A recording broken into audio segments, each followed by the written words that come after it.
Ẹ kú dédé àsìkò yìí, èyí làwọn ìròyìn tó jẹyọ látinú ìwé ìròyìn The Matrix lónìí Ọjọ́bọ̀ Thursday ogúnjọ́ oṣù kẹta ọdún 2025.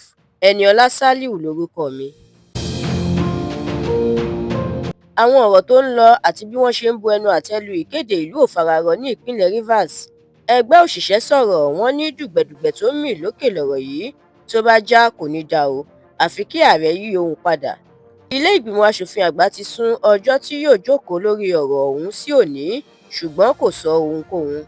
Obi, Amaechi àtàwọn míì bu ẹnu àtẹ́ lu ìgbésẹ̀ ààrẹ Tinubu. Nínú ọ̀rọ̀ tiẹ̀, adájọ́ àgbà lórílẹ̀‐èdè yìí ní ààrẹ yọ Fubara lọ́fìn ìyọnípò ni o.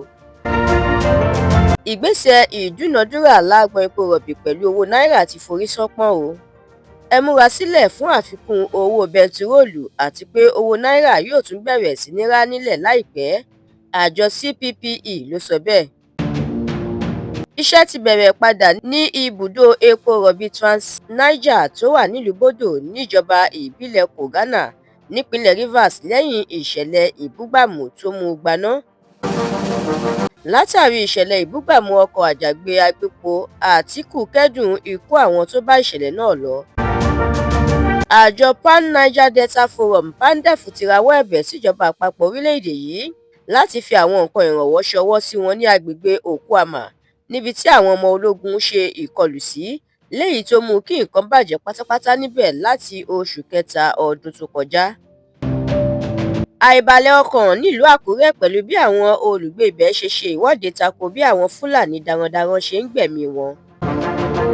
Ìròyìn eré ìdárayá.